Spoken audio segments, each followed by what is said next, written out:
Hi, good afternoon, ladies and gentlemen. My name is Chris from SCCCI.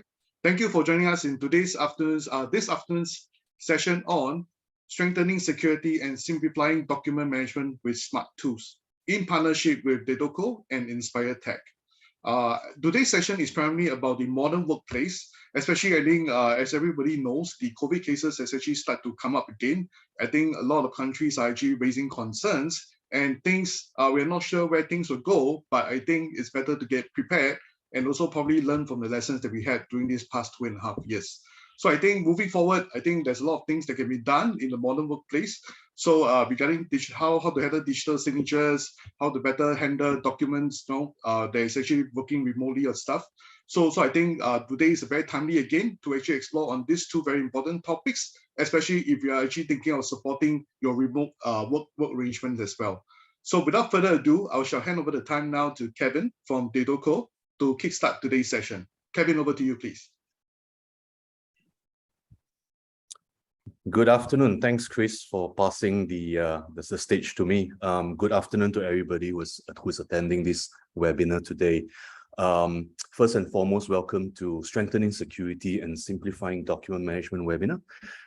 We at Dedoco are excited to be able to partner with a couple of people here. So first and foremost, Inspire Tech, who is a solution partner of Dedoco, and also working together with SCCCI, we'd like to bring this useful and relevant subject, I believe, in today's day and age to all of you. Thanks for taking time off your busy schedule. I know this week is considered a short week due to the public holiday on a Monday.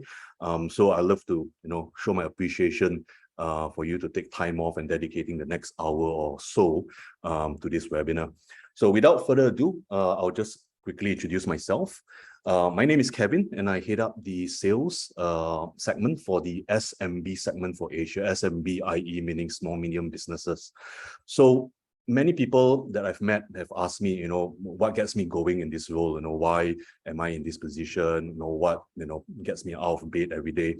And the main thing here is the opportunity for me on a daily basis to listen from organizations that I meet, their challenges, and things that they are facing on the day-to-day basis in terms of their workflows and processes, and for me to be able to be in a position to explore the right sort of solution that will be most applicable for their business. So that is what really gets me out of bed on a daily basis, and hopefully from today's session you'll be able to take away some part of it and have some conversations internally with your businesses. So let me just start the proceedings here. So without further ado, again, let's get this webinar started. First and foremost, I would like to get everyone to be a bit more interactive. So we'd like some participation from the attendees. And I believe we are going to fire off a couple of polls, if I'm not wrong. Chris, can I get you to help us with those? Sure. The first poll is, what is the key consideration when choosing a document solution provider?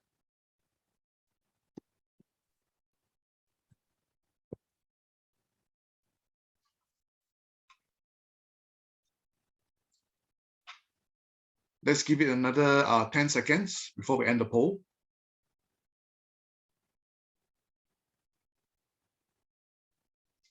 Five, 4, 3, 2, 1. I should end the poll now. Kevin, you want me to share the results? Sure, yeah. Great, thanks for sharing the results. Thanks for participating. We can see that the majority of you have participated in this, so thank you very much for clicking on the answer that most represents your current situation. So yeah, basically it just gives us a better understanding of how companies view this particular question. And it seems like there's pretty much an overwhelming importance being placed on security and compliance. And I think that's why we are all in this session today. So I am thankful that you guys have chose that as one of the key considerations, because that is probably the main topic that we'll be addressing today. I can see the next one is price. Of course, we are all Asian, so we always like a good bargain. And then there's obviously collaborative features and integration capabilities as well. So thank you very much for that. Chris, shall we fire off the next poll? I believe there's another one. Sure, just give me a moment. Thank you so much. Okay, the second poll is your organization already using a document management solution? Straightforward answer. Yeah. Yep. I promise this is the last one, so we're not going to spend the entire session doing multiple choice questions. Okay. Okay, let's give it another 10 seconds.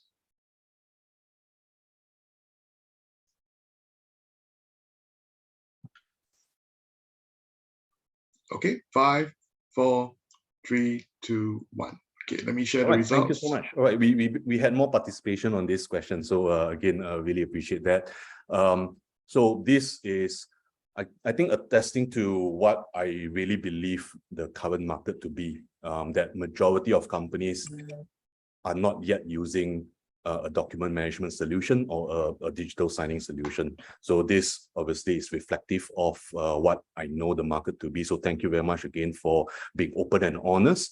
Again, don't worry too much. It's just for my own understanding, so I know how much to get into during this webinar. So thank you so much again, Chris, for helping with the poll. Let me then get straight into things now.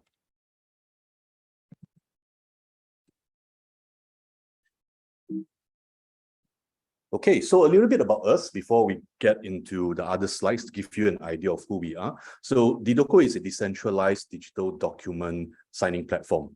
Okay, a lot of jargons there, I know, but basically we are here to help companies get a better way of managing their documents and electronic or digital signing. That's the most layman that I can get to. And we emphasize a lot of our efforts in providing organizations with two key factors. Firstly, being trusted, and secondly, the ability to verify the process or the documents. We believe that these two are currently being held at the most priority or the highest importance by a lot of organizations based on what has happened out there in the market with huge adoption of technical or digital products. Trusted and verifiability is becoming of more importance to companies to ensure that the processes that they're applying digitally can be as trustworthy as possible. And that's pretty much what we're here to do. So people ask me then, what are we here trying to do? What are we here trying to help and navigate for organizations? Basically, this is everything in one slide. So I will give people 5-10 seconds to kind of absorb this slide. There's quite a lot to take in, I know. So I'll just give you guys a bit of time, 10 seconds maximum. 5, 6, 7, 8, 9, 10. All right. Hopefully no one fell asleep in that 10 seconds. All right. So do this workflow look familiar to you? All right. I can already sense many of you nodding your heads or giving a smirky smile. I'm not sure about you, but when I look at this slide, with the help that's been prepared by my marketing team, I got a little bit of a headache. And that was something that I wanted to convey to the audience today, because without actually putting this into a picture like this, we actually don't know the many steps and how complicated today's or the traditional processes are. Okay, so by having it laid out nicely here, you can kind of absorb it a little bit properly. So yes, it's giving me a headache.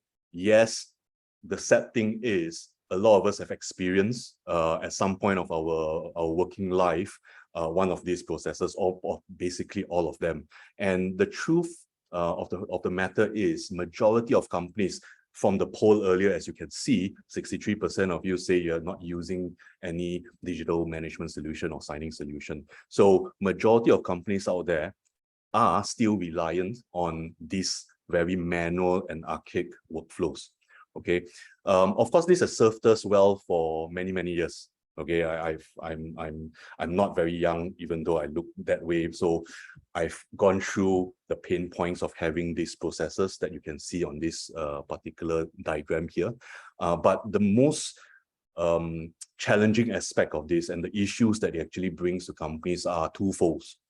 One is more of the day-to-day mundane, operationally related kind of challenges. For example, inefficiencies among departments, vendors or clients, reduction in productivity. Okay, that's huge. And last but not least, the cost of delivery or couriering your parcels or documents to your clients. Sometimes could be overseas. So there is an increased cost aspect towards this workflow. But the biggest threat from this picture here and these workflows that we are so accustomed to is one word: fraud. All right, so that is something that scares a lot of people, I understand. And that brings me to my next slide. So over here, I'm highlighting a couple of examples because I feel, when you want to tell a story, it's always best to back up with actual use cases, right? Otherwise, people might just be saying that you're just plucking things out from the air. So over the last few years, there's been a pretty sharp rise in similar cases of this nature.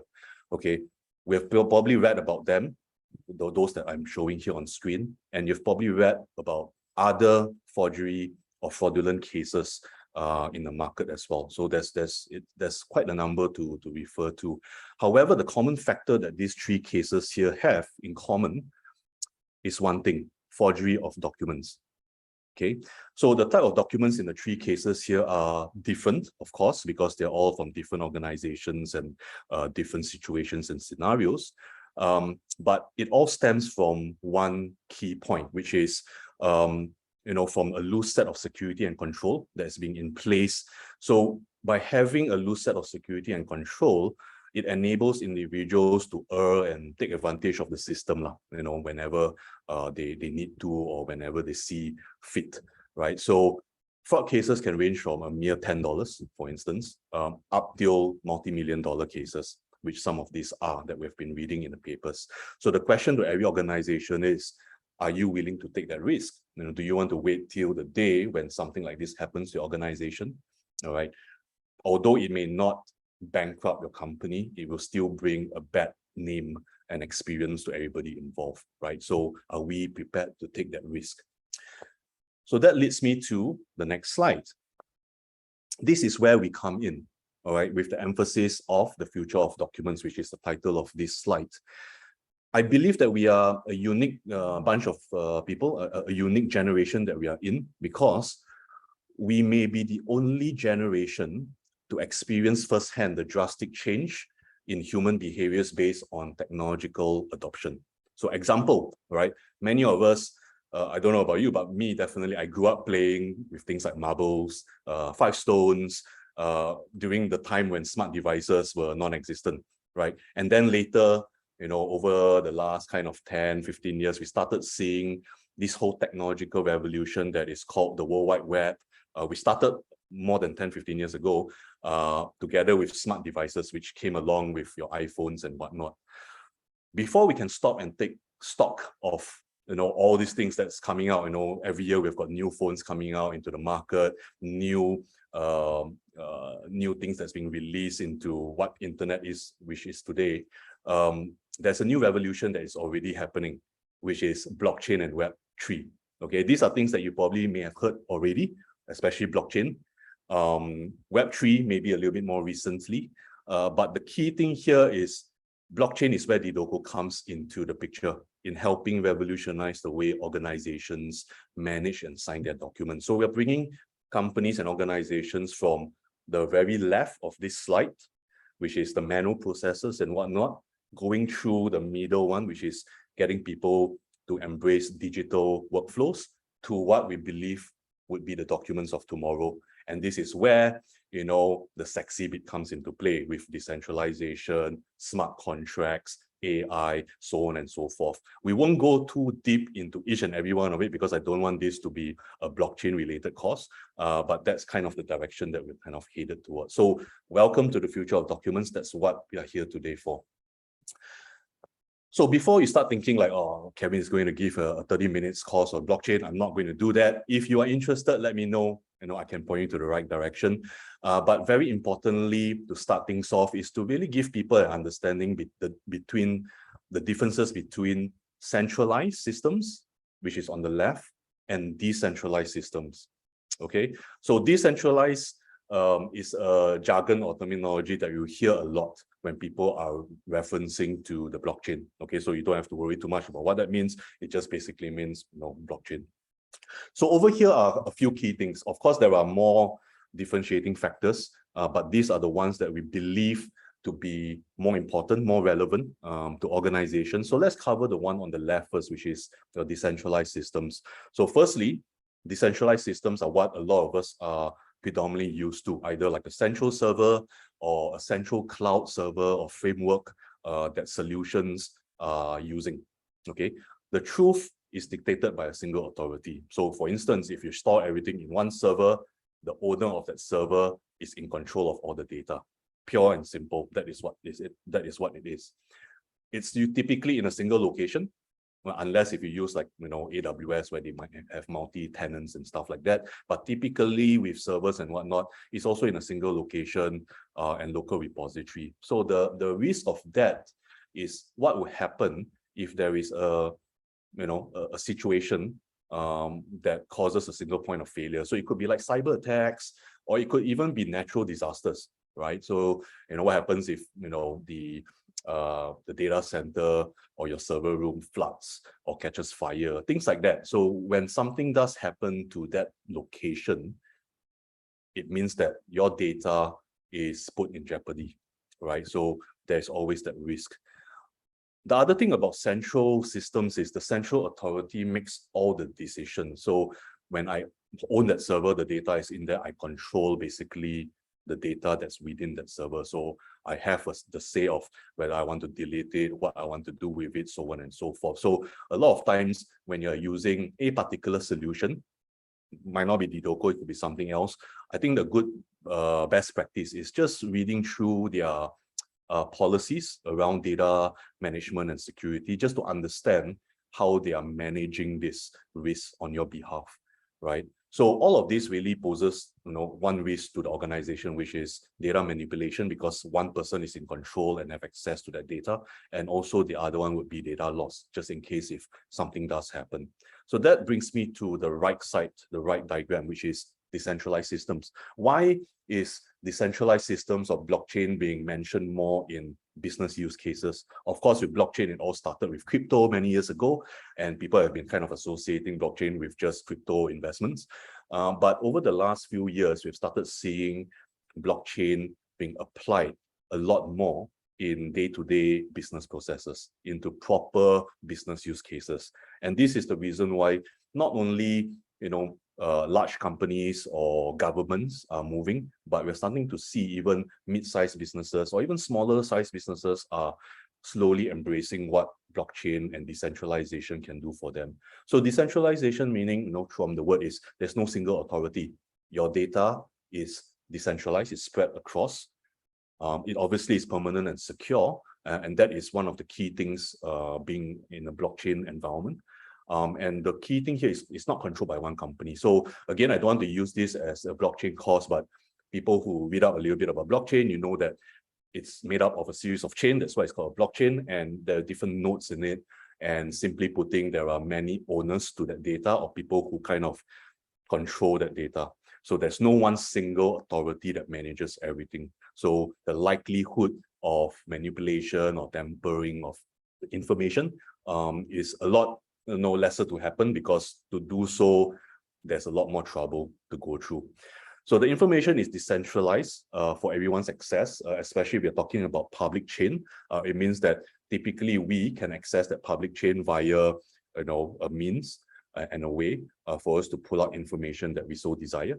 And the key points on blockchain, and you start hearing this a lot when you start going deeper into blockchain, is the immutability and tamper-proofing nature of the chain. And how that's designed really reflects onto these 2 pointers, right? So these are the key differences. So when people start talking about centralized and decentralized, at least you can have a vague or a good picture of what they're talking about. So the idea here is centralized data storage and management systems are more prone to hacking and intrusion. You have read of instances where third-party vendors have, leaked or lost data of companies out there. I think yesterday there was a news, Razer, who is suing their IT vendor, I believe it's Capgemini, because of a data leak. And I believe earlier this year, or it was late last year, where Singtel had a similar instance where one of their third-party providers, when it comes to data management, had some issues as well. All right, so that's the risk that you take. But with blockchain distributed consensus mechanism, it's harder for hacking activities to happen. I'm not saying everything is perfect, but it helps to prevent hacking a little bit better compared to centralized means. So next brings me to this point about the security aspect. Okay, so I'll try again not to be too technical, make it as simple as possible all in one slide, to explain briefly what blockchain security with like tamper proofing and immutability aspects and how that's applied to documents. So if you can just indulge me, let's just start at hash check. So basically hashes are technically a series of numbers and alphabets. It's like an identifier, like your IC number that is given to a document when you hash that document to the chain. All right. So with that hash, that series of hash, it allows signers or users to verify those documents first before signing. So this is a very typical use case. So before someone electronically signs or digitally signs a document, by using the hashes, they can verify. So this is to ensure that, of course, you don't sign the wrong document, and more common than not, sign the wrong version of that particular document. So, of course, I've had many instances where, we negotiate on a business contract. So there's many versions of it. So it's just reducing the risk of signing the wrong version. So you know that you're signing the right version all the time using the hash ability. So once this is done, once the signing is done, that's not the end of it all. So we talk about the ability to not only trust the document at the beginning, but also the ability to verify. So that leads me to the bottom part, which is the ability to track, the chain of custody of a document. So this is like your audit trails, being able to query and verify things real time directly from the blockchain. All right. So that is something that is currently used more commonly today, because when people go through audit processes, that's something that they require to ensure that a particular process, especially a signing of maybe a large contract, has been followed properly. Okay, so that's as layman as possible. Again, if anyone wants a little bit more insight and go deeper into this, feel free to reach out. I'm more than happy to share more. So as the saying goes, the proof is always in the pudding. All right, so therefore, I'd like to share some applications, industrial applications of blockchain. I'm not just saying that it's happening. These are things that I've pulled out, just an example of use cases. Again, there's too much out there to be shared on one slide, but again, we're happy to chat on this. So what you can see here is from different sectors. Of course, I've only got space to talk about 4 sectors, but we've seen plenty of other sectors that have adopted some form of blockchain elements. In the banking and finance sector, as example, we have local banks like Maybank and OCBC, so a little bit closer to our hearts, using blockchain to verify digital transactions. Of course, we've got some American banks as well, and some of their use cases are there. I believe this deck will be shared upon request, if I'm not wrong. So I won't go through every bit here, but if you're willing, if you're happy to request for this, you'll be able to spend your own time going through some of these use cases. Under the government, the key one is obviously the first one, which is the Smart Nation briefing recently that talked about sign with SingPass.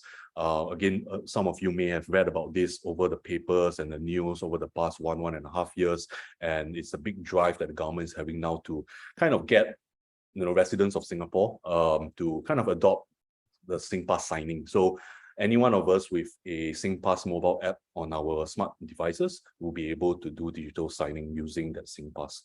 Okay, so other things that we might be familiar with is like your open certs. This was launched a few years ago, and it was adopted by the schools, like the higher institute of learning, like polys, universities, where they are able to issue certificates via the blockchain, which is then verifiable via the blockchain. And again, this is obviously to ensure that there is no forgery in terms of certificates or fake certificates out there in the market.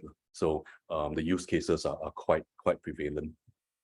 Of course, technology, there's a lot of use cases, supply chain as well. The ones that I've highlighted in blue are in fact the ones that we've deployed from Dedoco to these clients. All right, so these are our own deployments and solutions, and these are the clients that we are working with. If you're just asking why some are in blue and some are in black.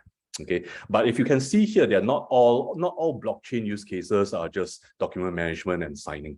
Okay, that is one piece of it, but of course, the banking sector, the supply chain sector. They're using blockchain for many, many, many other kind of instances and use cases, which again is pretty limitless today.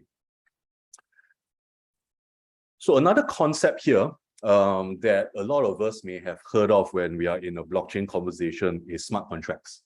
So what is a smart contract? So a smart contract, this is from like Wikipedia, is a computer program or transaction protocol. So it's basically code, which is intended to automate and execute certain processes in place. All right, so it's basically a program that allows certain things to happen automatically. So without actually noticing it, a lot of us may already be interfacing with some form of smart contract, right? Today, smart contracts are used predominantly in some of the use cases like bill payments, all right? Invoicing of customer or client. So, for example, if you have a way to invoice your clients on a monthly basis, on a regular basis for a fixed amount, that typically is already considered a smart contract, right? Because there is no human intervention. You teach the system to do something repeatedly and to do it exactly as it is without any manipulation, right? So that is what smart contracts are. Creating insurance policies, that's also a very typical blockchain use case that's already being used in many insurance companies today. Handle inventory, okay? So like supply chain inventory, obviously there's tons of items to keep track of. So by using blockchain, it allows the system to know the levels of your inventory and to allow the system to make new orders to top things up regularly on a regular basis. And most of it is being used for transaction activity, things that happen very frequently, very regularly, and you don't want a human being doing it repeatedly, weekly or monthly. These are best use cases for smart contracts. Okay, so that's as simple as it gets without going any much deeper. Oh, so now we are reaching the final few slides. I think in terms of timing, we're pretty on track. So we're going into the last few slides here. I would like to share, take the opportunity to share a bit more about our offering. People might ask, okay, so you have some use cases, what do you actually do? So we talk about document management, digital document signing and management in the earlier parts of the webinar. These are the few things that we do, of course, signing, video signing, so on and so forth. The two newer product launches that we've done is on the left would be your video sign. So this is where we kind of marry video conferencing ability together with the ability to complete an e-signing process all in one application, rather than using two separate applications to get the job done.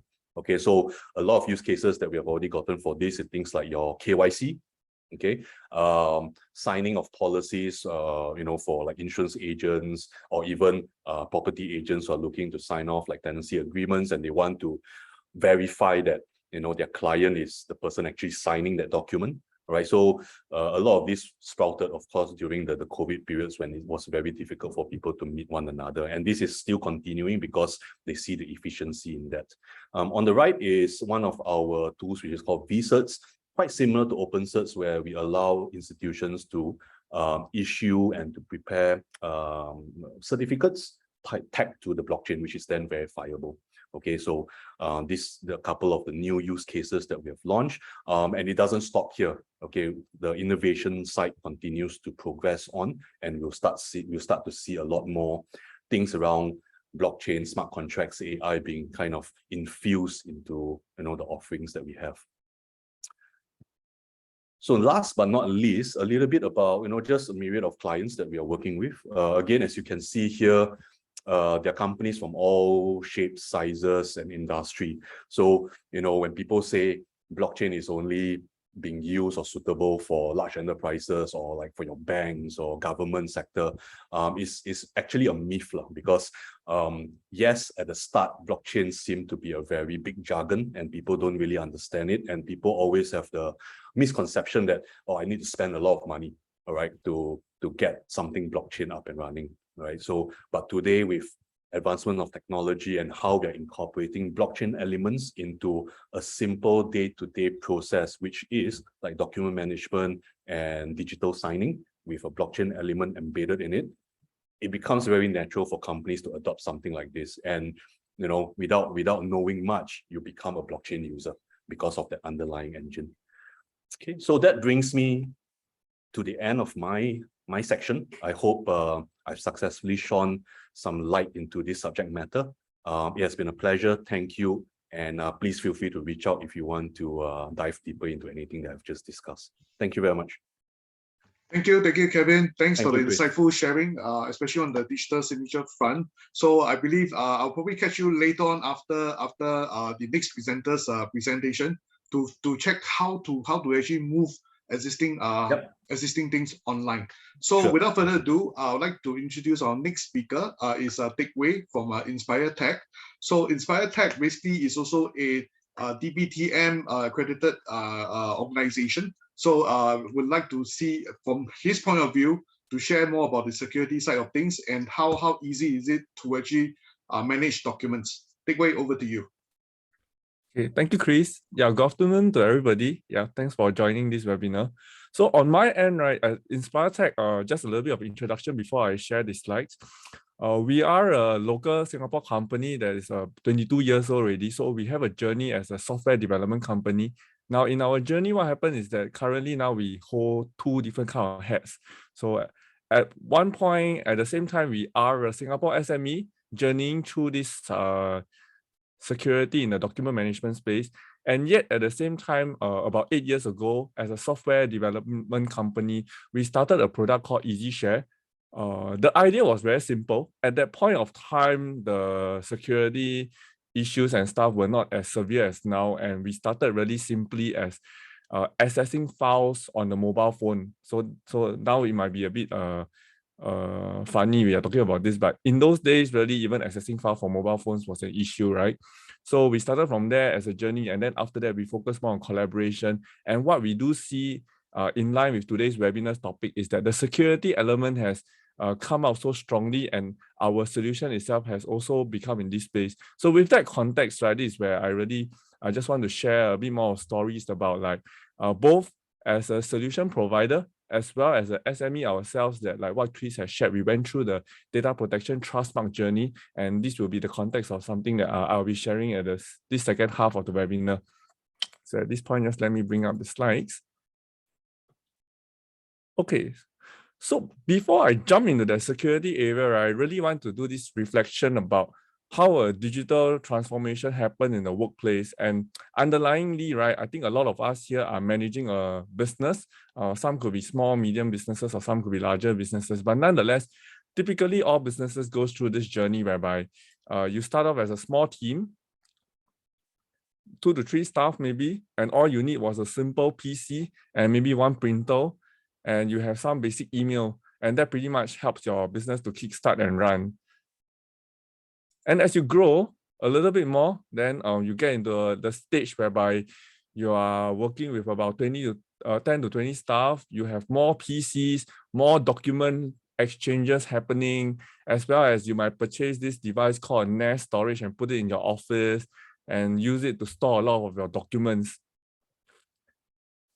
And third, some of you might be in this stage whereby you are much bigger already. You're about 50 to 100 staff. You start implementing better solutions, for example, like the Microsoft 365, the Google Suite kind of solution. Now it's called Google Workspace, as well as the Dropbox kind of solution. So what I'm trying to show is that as you move through this digital journey, it's actually a step-by-step. So the keyword that I'm really trying to put here is step-by-step. Later on, I'll repeat again why I mentioned about step-by-step, right? So here you see from a business, from a workplace, from how the document management part, there's typically always this step-by-step approach.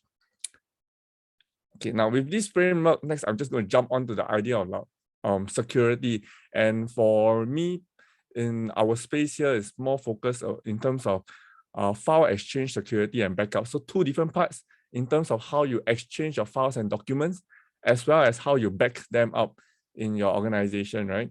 And why is this important is because nowadays, almost like 1 in 10 computers are infected in some form of viruses. So it's almost like once in a while you hear these incidents, right?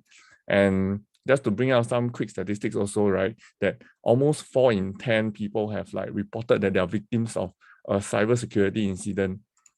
And then quickly just to pull out some more statistics about the increase in cyber attacks. So this trend is really in line with our own business as well. Our solution started more the digital, the collaboration part, and in recent 2-3 years, it really shifted. Customers are asking me about like how can they improve their security when they do their file exchanges? How does backup come into play beyond the traditional forms of backup? And then we come into this space. And why they are worried about this, right? It's because with this increasing number of cyber threats, right, whether coming from ransomware, viruses, through the emails and stuff, there are two consequences that a lot of organizations are facing that they're struggling with now sometimes. One is the data theft and leaks. So this is where sensitive things get leaked out due to usage of not very secure file exchange methods.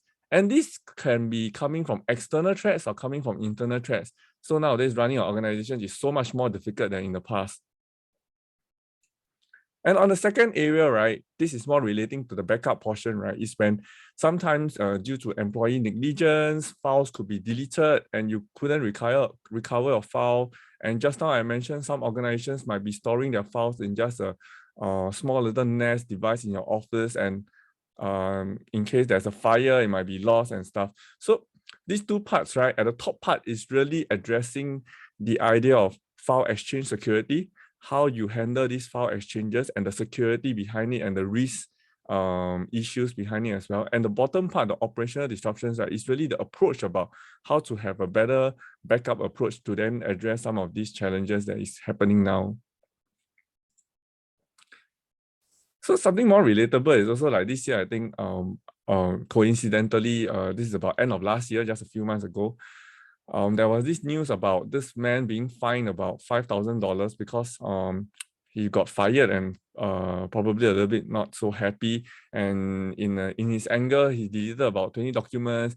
And while it's a very small disruption, I think a majority of files were managed to be recovered, but then there were still some files that were totally lost. So while the disruption was slight, right, but to that business itself, right, it was definitely a incident where you really need to think through about, based on this scenario, the lessons to learn in terms of the backing up of the files, the file exchange methodologies, as well as the file access, all this in the space of security in the document management space. So with that, right, we always say that the prevention is the best defense, right? And sometimes you might be thinking like, oh, when should you start implementing this sort of data protection and security tools in your organization? And yeah, I think the cheesy answer is always like, oh, you should have started yesterday. So it's a bit like when we are studying, right? Like, when is the best time to study for our exams? Usually it's like, okay, you should have started yesterday. So similarly for here, even close in Singapore, right, we have heard about this, which is the PDPA. This law was came in 2012, started gradually, but what we do see is that at first there was a more transitional period. The rules are more relaxed so that organizations have some time to adapt and embrace security and data protection in their workplace. And then more recently, they have tightened up the fines and the expectations and the obligations that organizations have when handling personal data, right? So all the way governing the collection, the use, the disclosure and care, and then adding more obligations on organizations to have this responsibility to implement data protection in their organization. And what we see is that over time, the regulations have been getting stricter and tighter. And in the near future, I'm very sure it will continue to get stricter and tighter due to all the cybersecurity incidents that's happening and the value that the data today holds. So just some quick case studies that PDPC also shared, right? So PDPC is the commission that is managing this area. Very close, this is in April 22. This was published by PDPC, and this organization, Trinity Christian Center, actually got a fine for $20,000. In this case, if you actually go and read this story, okay, it's all published on the PDPC website. It's actually not so much in document management. So what happened is that their database server was breached due to an open port for remote access. So it's a little bit on a remote access now. So in terms of the story, it might sound different from document management, but what I wanted to highlight is that the idea and the principle behind security is the same. Here they had an exposed port, then a hacker managed to go into the pod to breach the database and resulting in this fine. So similarly, when we share documents, right, sometimes we might create public links that are accessible from the internet. And these are all also sort of like unprotected pods, right, whereby hackers from the internet can somehow get access to the data that might not be intended to. So not the exact fit of the story, but what we want to embrace here is to learn from all these lessons and then to fulfill our obligations to protect personal data. So second use case is a bit more gray in a sense. If you read this story about ACL construction, what happened is that they realized that their files got infected with a ransomware. So in this report, right, they were unable to determine the cause of why they got the ransomware. But what they did notice is that their files got encrypted and they had difficulties accessing the files. So these things are really happening on a daily basis. Some get reported, some don't get reported. And some of you might have also gone through some of these little disruptions as well. And hopefully you have some form of backup that could help you recover quickly so that you don't disrupt your business operations. And this is where I would then like to nudge the audience, right, to really think about like, in your organization, right, where are you storing your files, the documents? What tools are you using? And in the case of, for example, there is a blaze that come here and some of these things happen to you, right? The question is really, is you or your organization, right, ready to then face the consequences when this happens, whether is it the business disruption or the penalties that you have to be paying because the PDPC come and find you and stuff. So there are some of these consequences that we think about. And as a SME ourselves, these are also some of the things that we thought about before deciding to embark on the data protection trust mark as well. So at this stage, right, just want to share some of the typical journey as well, what commonly happens. So external hard drive, thumb drive, emails, I think we do use this often. Currently, it's more towards email already. External hard drive and thumb drive has been getting lesser. But yeah, the question begs that, like, are you still using some of this when you do your file exchanges, when you do your backups? Are you just backing up to a single external hard drive? And in the past, this would have definitely been sufficient. But as we move and the importance of data is coming in and some of the security concerns that's coming in, are there new challenges that these tools might not be able to handle as well? And this is where a lot of organizations have then moved to a more digital solution. So this includes like OneDrive, Google Drive, Dropbox, SharePoint, or it could be like EasiShare. So EasiShare is, in a nutshell, is very similar to this solution. We have some differentiation, but in today's session, right, we'll not be able to share all. If you're curious to understand the differences and more features, right, feel free to reach out to us and we can share with you on a separate session. So now, definitely a lot of people have moved from the physical world to a more digital tools, and this is a good thing. So if a lot of you are on this digital tools already, I think it's a very good thing, because a lot of these tools have a couple of good features that will help you to address the security concerns that I mentioned earlier. But if you have not moved to the digital side, then yeah, this is definitely the time that you might really want to consider, if you're still very heavily on thumb drive and hard disk, right, to then move towards the digital tools as part of your roadmap and plans for your organization. Now, so here now want to share with you why some of these digital tools, right, are where it helps you to address the security concerns better. So broadly speaking, put into 3 categories.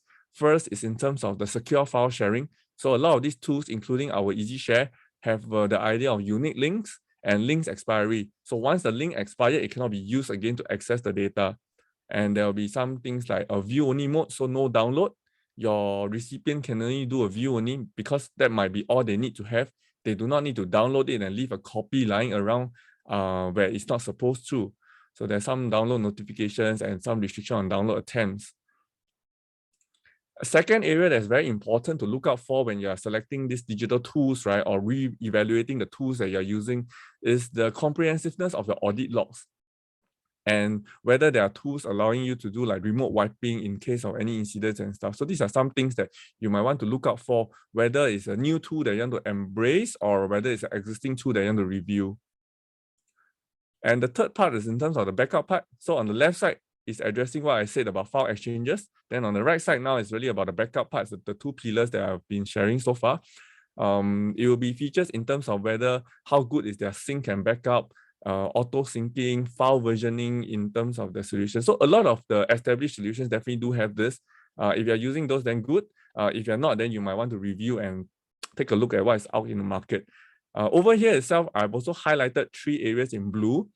These are some things that for EasiShare, we are a little bit different and more unique from the other solutions that's out there. So first is on the secure file sharing side, right? It's in terms of the access review.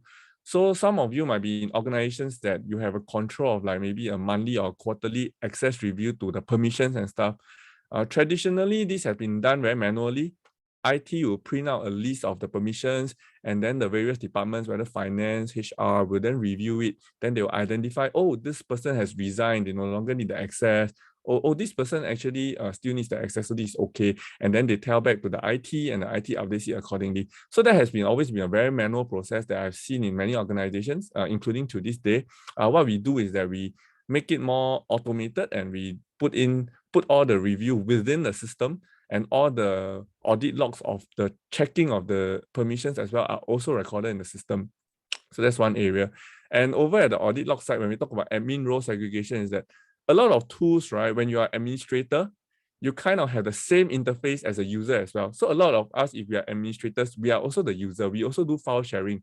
But some of the solutions out there, the interface that you use might be the same.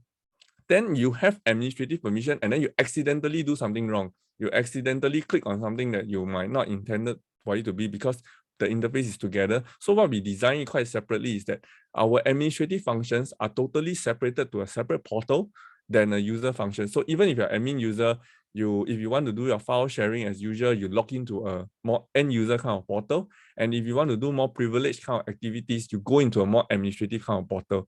And finally, on the third side, right, is in terms of the Delta sync, whereby we don't keep syncing the full data and save on some of the data bandwidth and stuff. So this is really an overview of some things to look out for, and some things we have a little bit special from other solutions that good to consider whether do you need it and stuff.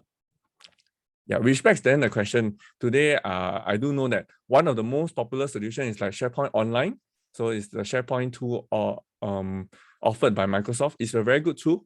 InspireTech, we ourselves also use it as well. So which begs the question then, if you have SharePoint Online, would you have a chance that you might need another tool? So this is where most of the time, if the use cases doesn't call for it, you might not need another tool, and that is where you might not need a separate tool like EasiShare.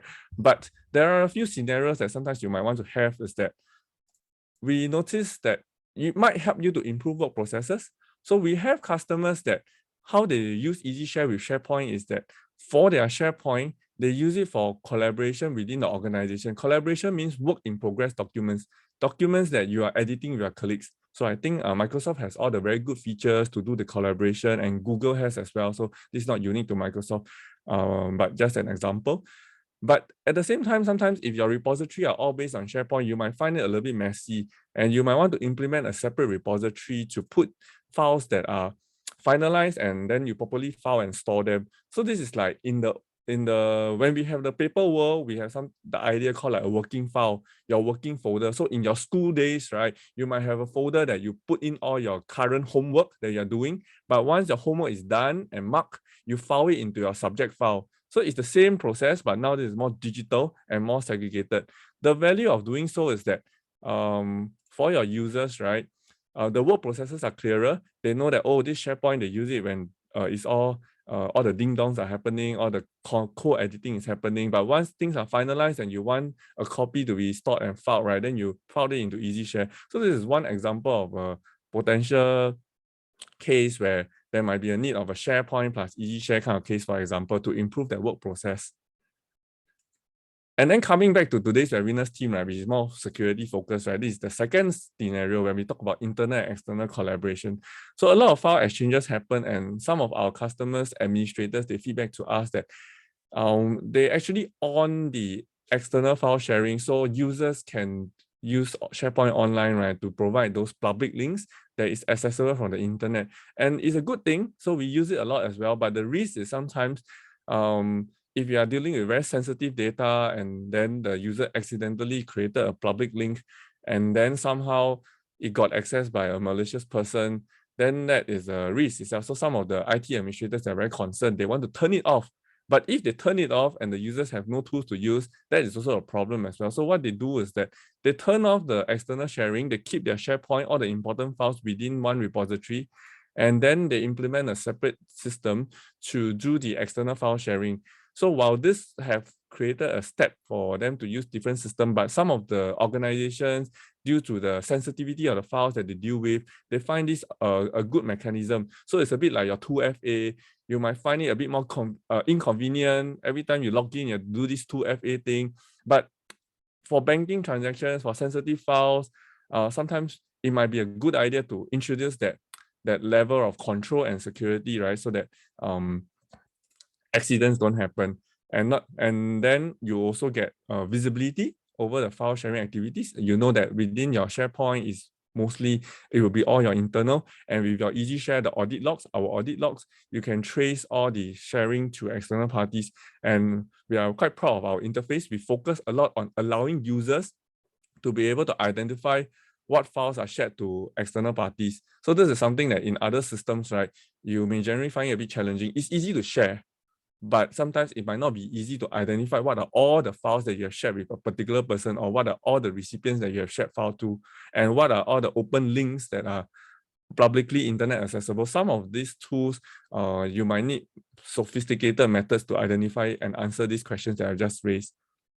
And finally, there is this idea of data sovereignty that previously wasn't that important, but now that data is getting more valuable and more important with all these trends, right, it's also coming as well.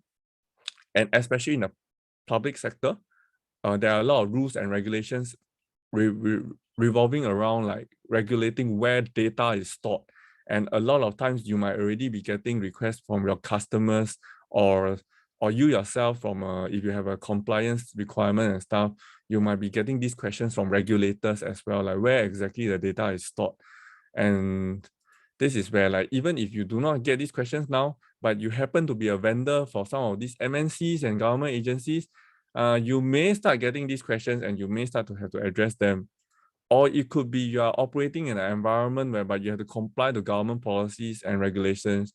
So some of what we get is like, for example, the digital banks. So we have some inquiries that come because they onboard on the digital bank. So initially, perhaps their organization were all using a certain tool, but when they want to go to digital banks, due to the sensitivity and the regulations, the internal compliance say that you can't be putting these files onto a public platform. You need something different, and you need something that's within your control and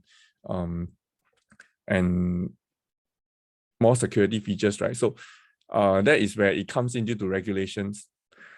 And or you could just need a solution that your management decide or you decide that you want to have more control and more data ownership on yourself. And with that, that is the gist of really what I want to share. As I move on to the next part, it's a little going back to our data protection trustmark journey, which Chris has also mentioned just now. So while we are a solution provider, and earlier on I shared with you some insight as to like how our customers look at document security, document management in today's space, right? What we also want to share is that as an SME ourselves, we also go through this journey. To be honest, when we go through this journey, we do not actually have a lot of personal data because we deal with a lot of enterprise customers. So we do not really deal with a lot of personal data. Most of our personal data revolves around like our internal staff information, and that is a couple of records there. But nonetheless, right, we believe that the trend will be moving towards data protection, and we went for it. So through the journey, right, we also learned through it. And coming back to earlier on, just now I shared how businesses evolve, right? We start from something small, then we move to something middle, and then we go for something big, and then we grow along the way.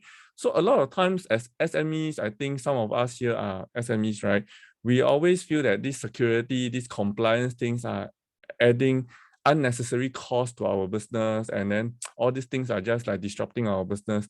But over at InspireTech, when we evaluated internally, what we think is that I think the rules are generally fairly strict, yes, but they also give some time for us to learn and adapt.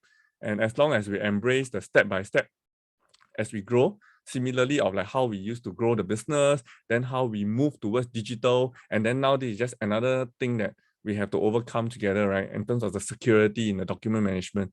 So highlighting this is also something that if you are curious about how our journey is and want to have a conversation, we are always open to share and promote this. In fact, CSA site, this is from IMDA. CSA site is also promoting the cyber safe mark and stuff, and I believe SCCCI also has some information to share with you all in terms of this through CSA's program.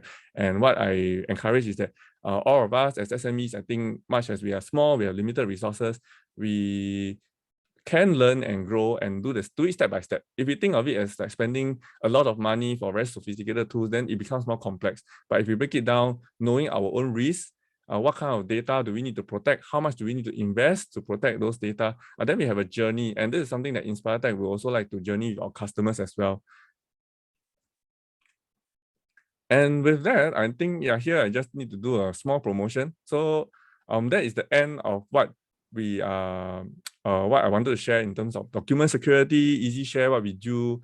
But on top of that, as InspireTech, as a tech company, we are a little bit beyond just products. So on a side, we do have a department that do digital marketing services for SMEs. So if you are interested, you can reach out to us as well.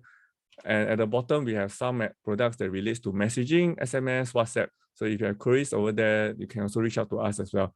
Yeah, but otherwise, coming back to today's topic, that will be, if you are not sure about like whether your data is protected and secure, yeah, feel free to let us know, because we can share with you not only as a solution provider perspective, but also as our perspective as an SME that has to protect personal data. And with that, I've come to the end of my presentation. I'll just hand it over to Chris. But before that, I think I do have one last poll. So after all these file sharing tools and stuff, yeah, that I've shared, right? So now I'm just very curious, which stage are our audience in? Are they in the and what are the kind of tools that are up there? So yeah, so the poll is already up. So yeah, so these are the common ones.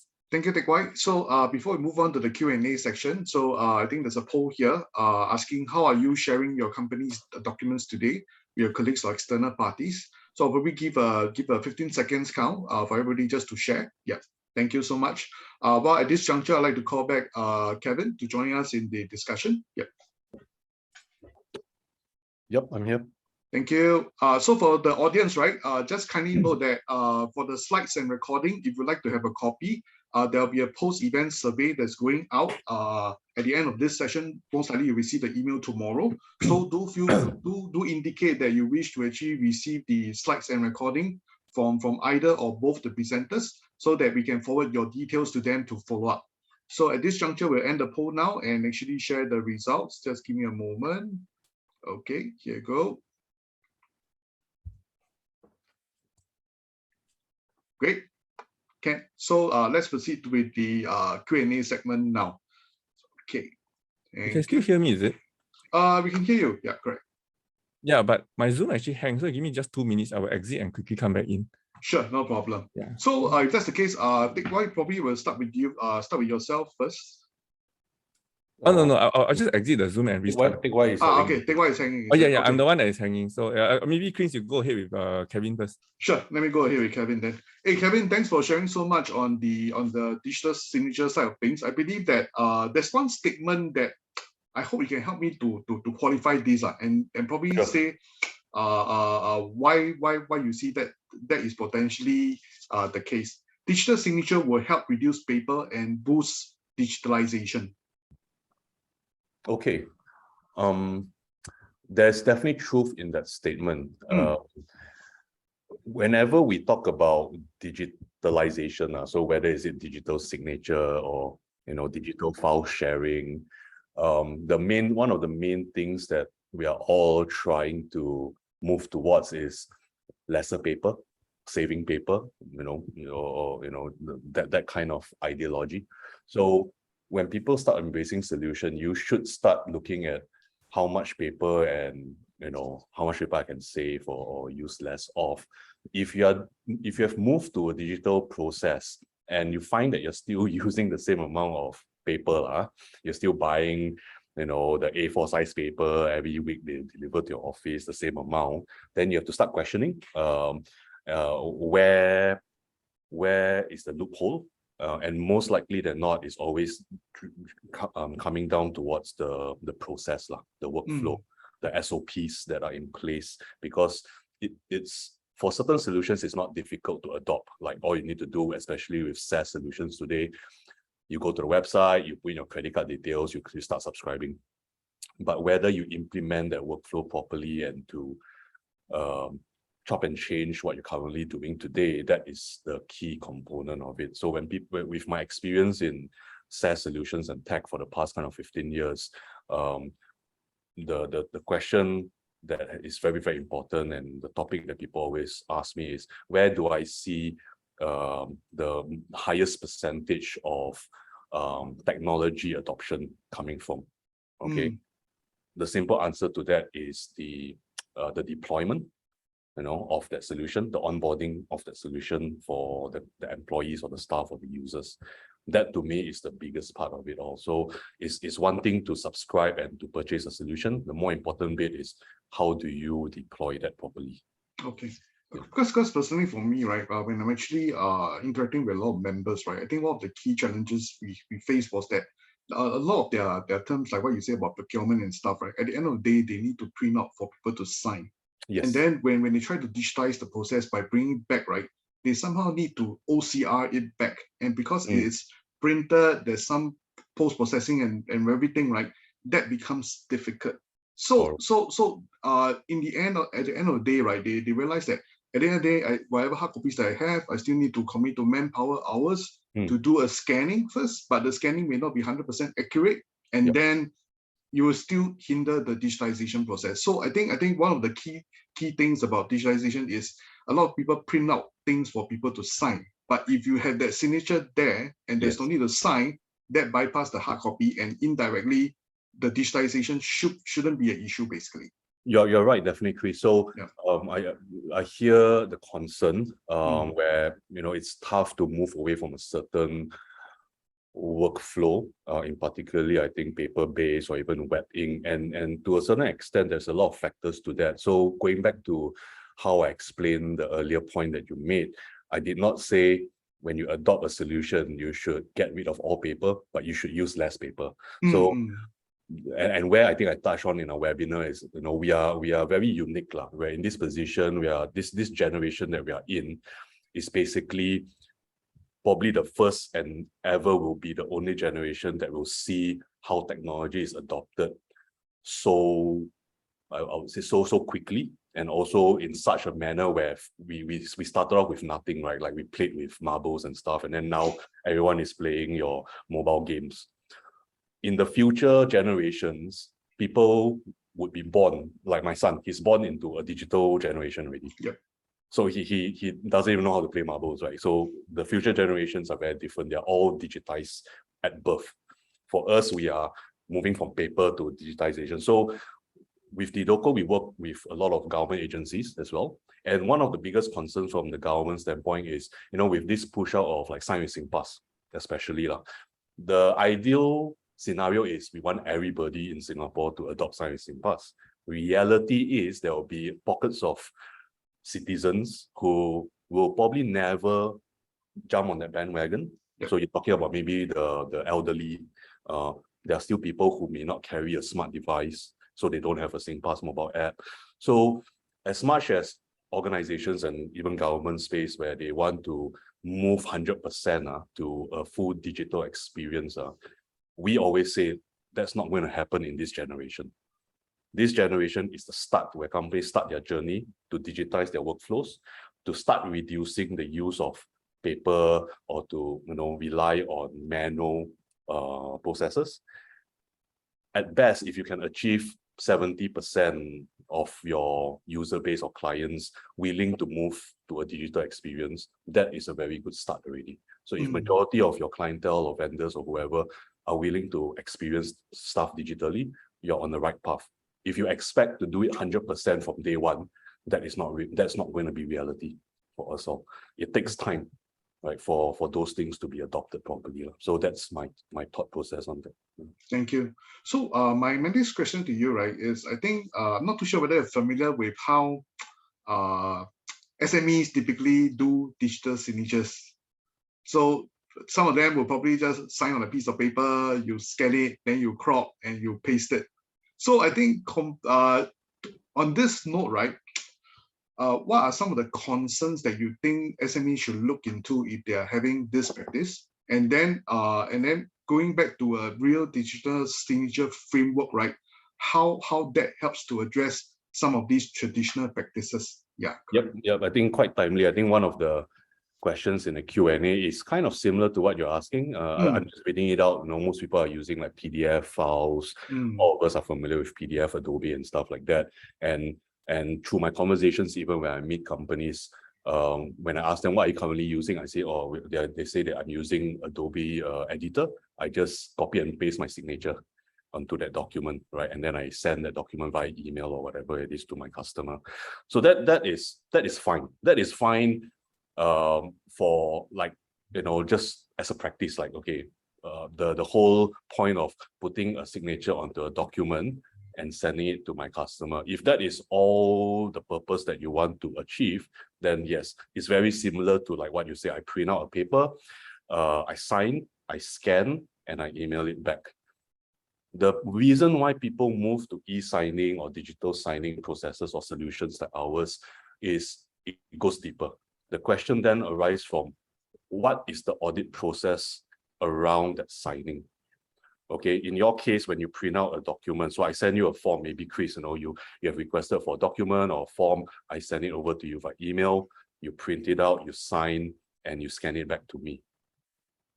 The question here is, how am I sure that you, Chris, were the one who held the pen and actually signed on the dotted line, and not your daughter, not your wife, who helped you sign, right? Same thing with using, I think from the Q&A question, if you're using like just a normal PDF reader or editor where you can copy and paste that signature to that document, the same risk or the same questions will arise. How am I sure that you were the one who taken that action and not your secretary, not your office admin? Okay, so it's all good to say, okay, it's all about just placing a signature on a document, fine. But how are you going to show evidence that you were the actual person that actually signed on it? And that's where proper solutions like ours come into place, because every action undertaken on a document is logged and kept in the audit trail. In our case, hashed onto the blockchain for public verification, right? So at any point in time, any parties who may want to or have the need to verify that that process is legitimate, they can then verify it through the blockchain. And in these cases, you might think, okay, yeah, maybe if I'm signing off a contract for $10 or $100, maybe it doesn't really matter. But what about higher value documents or contracts? What happens if you were to contest that contract and your client doesn't want to pay you, and then they later come and say, oh, it wasn't me who signed, someone forged my signature? So how are you going to present enough evidence in the eyes of law to protect yourself as a business?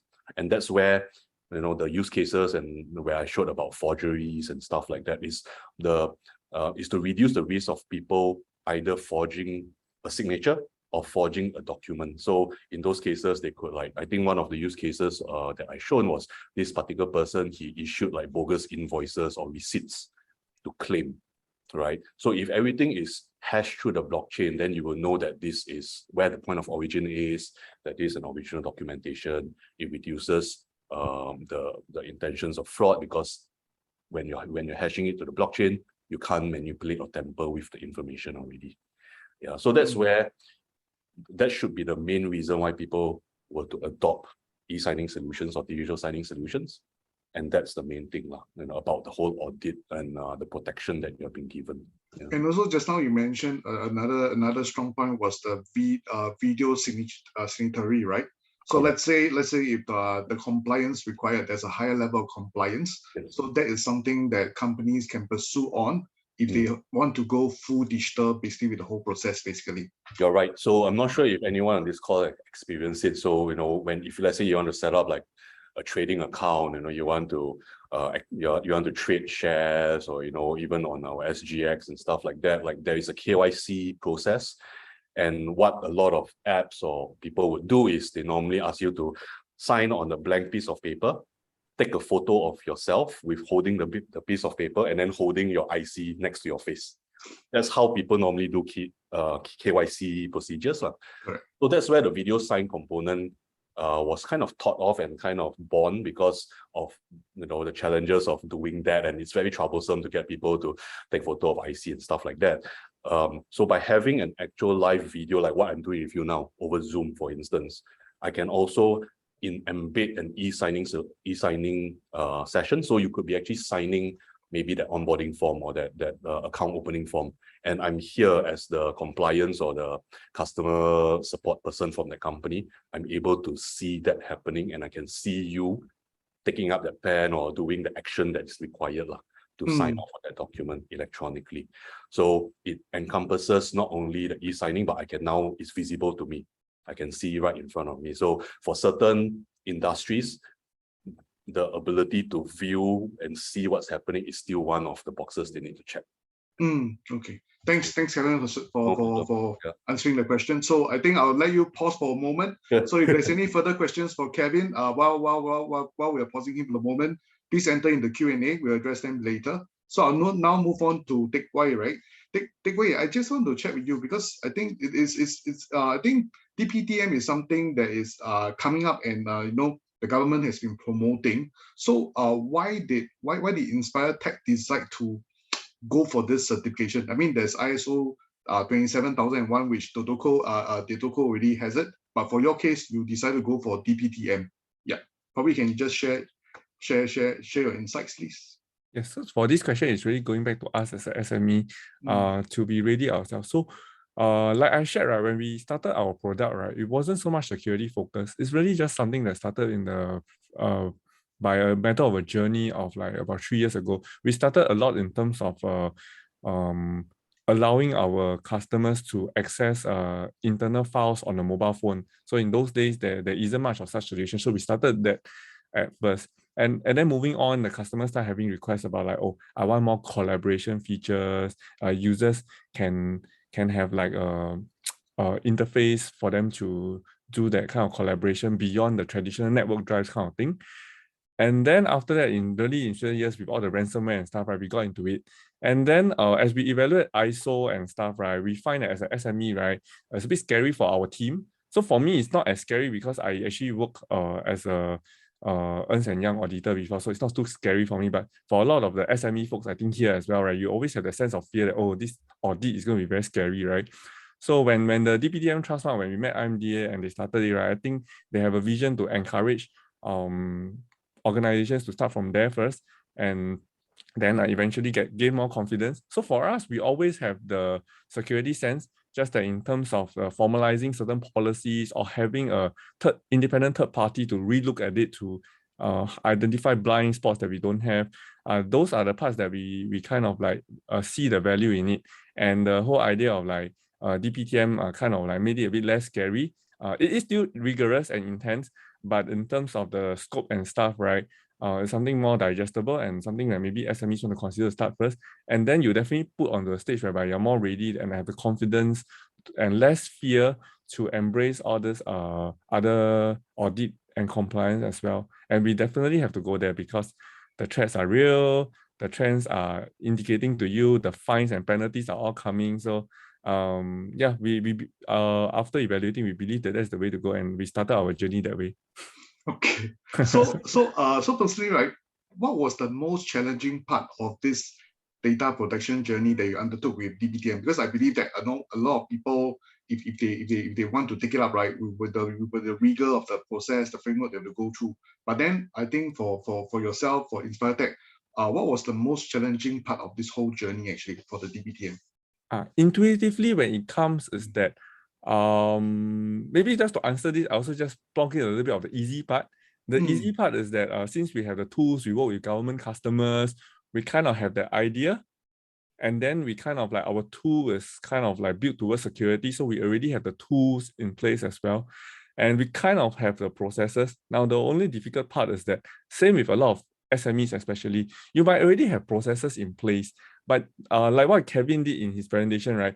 A lot of SMEs might not have blown them out and evaluate the whole process visually. You might kind of know that, okay, things have been done this way all this while, but you never draw it out to actually see it, to identify any weaknesses, to improve our stuff. So the challenging part we had was to really then documenting down this whole thing throughout the journey. We also had consultants to come and help us. They asked us like, oh, what is your process when the stuff come in, how that data comes in, right? So day in, day out, right, my HR admin team has been doing it. They kind of know it.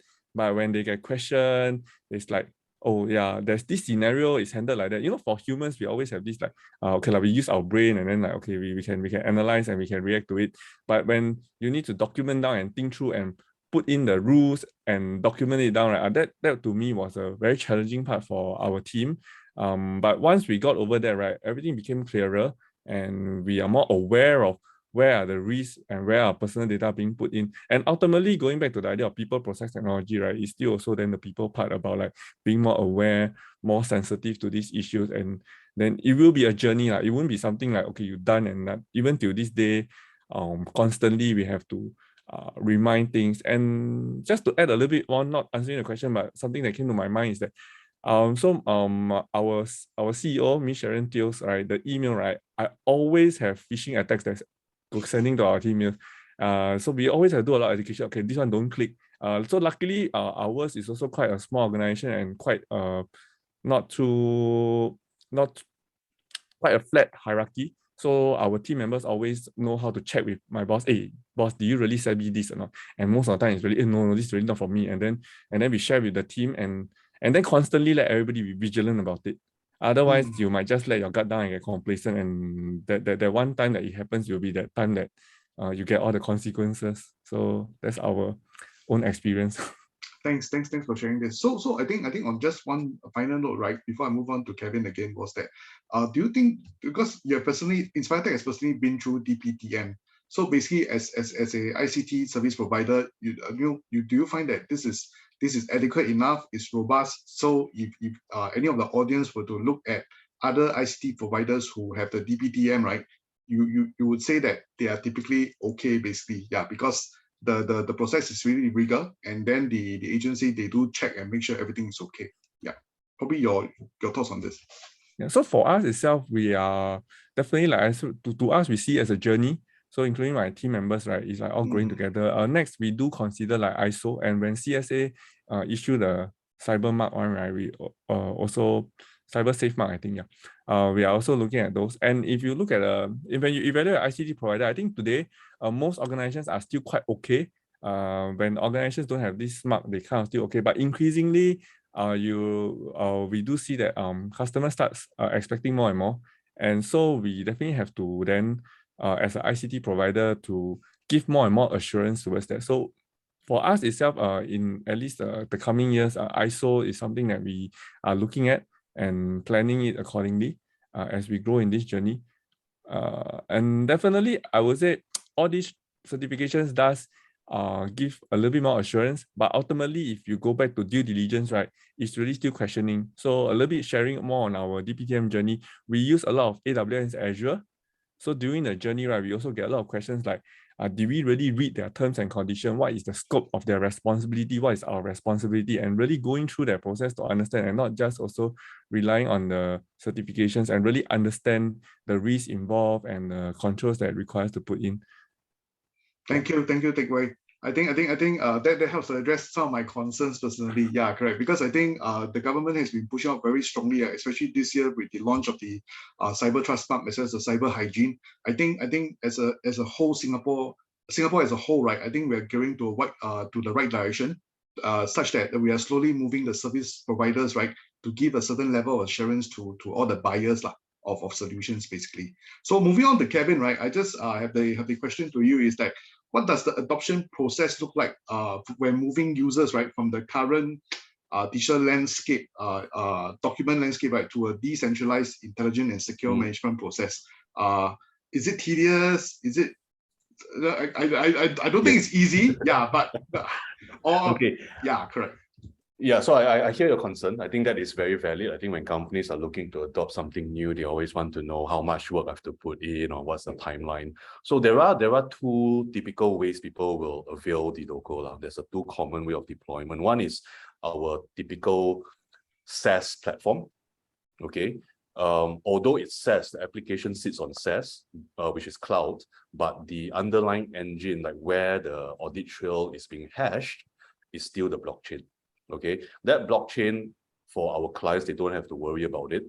So when they want to move, I'll just use an example or competitors, say like DocuSign, which is doing something quite similar, and we've done a lot of this migration of people moving across already. So if let's say you're using DocuSign today or any other signing solutions and you want to move to Dedoco, it's pretty much as simple as ending your DocuSign license and just coming over to us and subscribing for an account with Dedoco.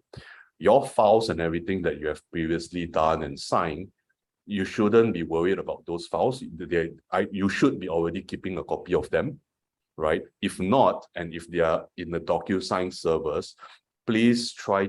I mean, and for best practice, please export them out and save it in your own server or whatever it is as your own reference point. And all you need to do is just move your users across to Dedoco. You can work out with us on what the pricing model is, because it can be dependent on the number of users you have that requires access, or it could be on a more transactional basis. Okay. So do reach out if you're interested to find out how the pricing works. We do offer onboarding, like training materials and actual training if it's necessary. We believe it's a very straightforward and simple solution to use. But if you do need a bit of hand-holding, we do offer that service as well. So that's the simplest form. That's the one that, to be honest, if tomorrow morning you wake up and you want to sign up with Dedoco, you can do it pretty much instantaneously. Your account will be set up and activated within the day. So that you can do it via our website, which is www.dedoco.com, and there is on the top right hand corner, there is a sign up button. You just click on that, do as you were normally as you sign up for things online, your email address and your login IDs and stuff like that. You do enjoy a 30-day free trial period before we actually ask for your money. So okay, so you have that 30-day trial period for you to get accustomed to the solution and to test it out first before deciding whether you want to go for it. The other one, which is a little bit more complicated, is our other kind of deployments, like whether it's on-prem hybrid solutions or hybrid deployments. And that is typically, we see it with the more enterprise businesses. So like the banks that we work with, the governments, the government public sector clients that we work with, they're typically looking at more on-prem deployments. That will obviously be a longer gestation period. So the whole build and implementation may take, I would say, probably 3 to 6 months, depending on the entire scope. And your side will have to dedicate resource and time as well. So we have to work very closely with your infrastructure or IT teams to work out that entire scope and project. So for that one, it's a little bit more complicated, yes, but dependent on your business, some companies needs to manage their data on site for security reasons, then you have to do it on-prem, and we will work together with you on that. Yeah. But if it's a so-called like a SaaS model, you would simple tomorrow, just go to the website, create a trial account, and you're pretty much on our platform. And then 30 days later, if you are happy with the solution, you just continue by entering your credit card details. If you're not comfortable by doing that way, and maybe you have a lot more users to sign up for, then reach out to us directly, right? And then we can obviously work out a much more like enterprise package for you. Say you have maybe like 10 or 20 users, and then we can set them all up with our help. So it's a little bit easier on your end. Yeah. Okay. Yep. So I'm going to throw you the last question for the day. So it's going to be the white elephant in the room. So I can see that the space that EasiShare is coming in, right, is really I don't know whether it's a direct competition with like what you say, SharePoint, OneDrive, Google Drive.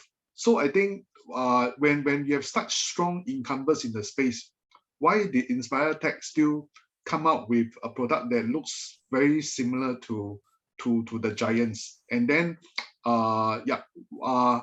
what was it that most of your customers, right, who subscribe to the service, what actually caught their eye actually? Probably you can share some insights here. Share your thoughts. Okay.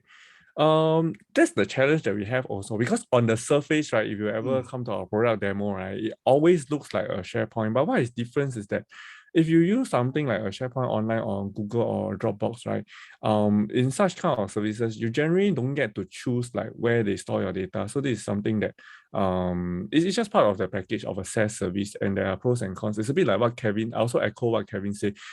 Different organizations, different transaction has different risk. And like he also just now shared, like sometimes your contract is like just a simple kind of contract versus another contract that is like higher value, right? There are differences actually in terms of the nature and the risk that's involved. So similarly for us, that's actually our differentiating part, whereby we are just a software layer, and what we do is we build connectors. So while the surface looks like the same, right, what we do is we can build different connectors whereby the customers can choose where exactly the files are stored. We are really just an interface. So on the back end, if I share a little bit more, we can have the file stored on like maybe Azure, maybe on AWS. It could be still on an on-prem NAS, and we put it on your on-prem NAS. What we do is that your NAS itself doesn't get exposed immediately. We become like a bulletproof vest in between what you are exposed to and your underlying storage, right? And that itself forms another protective layer.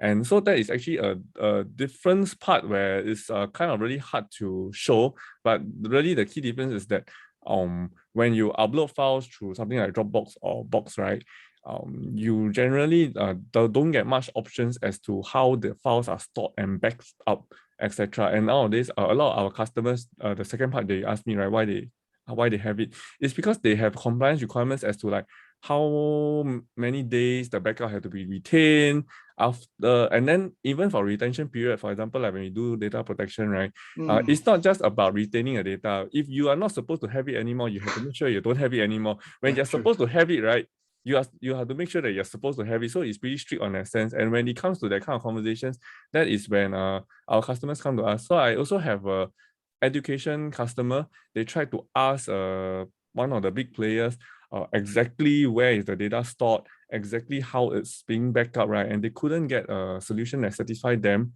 and they decided that they really also need to look for alternatives due to the sensitive nature of what they're storing and some of the compliance requirements that could come from government regulations or internal risk assessment that triggered the compliance requirements. So it really goes down to that area that of our focus.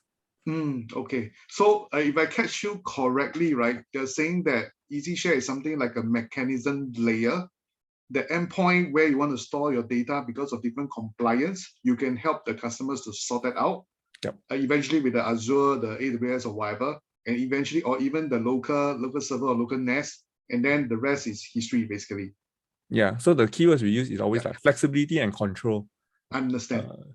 Okay, got it. So I think I would like to thank Kevin and Dick Wei for joining us today for this very insightful session. Personally, I really learned a lot. So I think one of the key things we are trying to say is that like what I said earlier in the question, right, posed to Kevin, was that digital signature will probably help to reduce paper and actually boost digitalization. Because I think something that we heard very common is that, you know, at the end of the day, you have the paperwork, you want to scan, you want to digitize it, how to do it, and it's really creating the additional work as part of the whole digitalization process. Then back to the Big White side, right, is that when it comes to the data security side, different companies have different compliance. As CSA and IMDA comes, PDPC comes in with all the compliance, I think those are things that we need to start taking into take into hands to look more clearly and decide where how to do things better. So any final thoughts from Kevin and Teck Wai? Teck Wai, you want to say first? Final thoughts? Yeah, mine is quite quick. A little bit echo of what I got inspired from Kevin is that a lot of times we think of security as very expensive and stuff. Really, when we talk about risk-based approach, right, you first identify what is the value of the thing that you're trying to protect, and then you identify all the risk area, right, and this value thing, right? And then you make a choice of how much investment you should make and stuff. The worst thing is you don't want to be complacent. Like for example, Kevin mentioned, right, you sign normal documents by putting the signature there. Then suddenly when you're signing this very important contract, right, you kind of habitually just do the same thing. And after a while, there's a dispute that say that, oh no, we didn't sign it, or like, oh no, this is not the right contract. And then you run into all these problems. Sometimes it's just that we got used to it for all the smaller, not important, less important stuff, and then we suddenly bring this same habit over, and then we run into this problem. So going back to that whole idea about knowing the value of what you want to protect and deciding how much to then put in place to protect what you need to protect. Kevin? Thanks, Teck Wei. Thanks for double confirming or double chop that statement. Yeah, I think for me, just I think the takeaway here is, just don't feel overly comfortable with what your setup is. I think humans are, we call it curious animals in a way. So always wear the curiosity hat and just find out what's out there. It doesn't mean that when you find something out, you have to use it, but it's all about education and just knowing what are the alternatives out there in the market. It may not be the solution for you today, but who knows what will happen in 6 months' time, in 12 months' time. And if you have done your research, when that time comes, you know how to cross that bridge best you can, right? So it's always about just learning and just finding out and just be a bit kaypoh lah, in a good way lah. That's always my, being in sales, I also cannot help it. Like just sometimes ask questions, or like you don't know, then just ask, find out a little bit about this. You don't have to be a subject matter expert, all right? None of us needs to be that, but just knowing what the alternatives are will definitely help. Okay. Thank you, Kevin. Thank you, Teck Wei. I hope the participants have an insightful session today.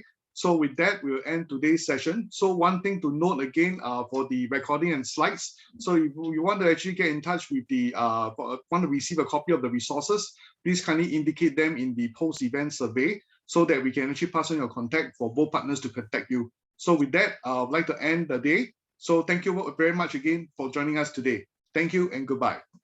Thank you, everyone. Thank you, Chris. Thanks. Thank you.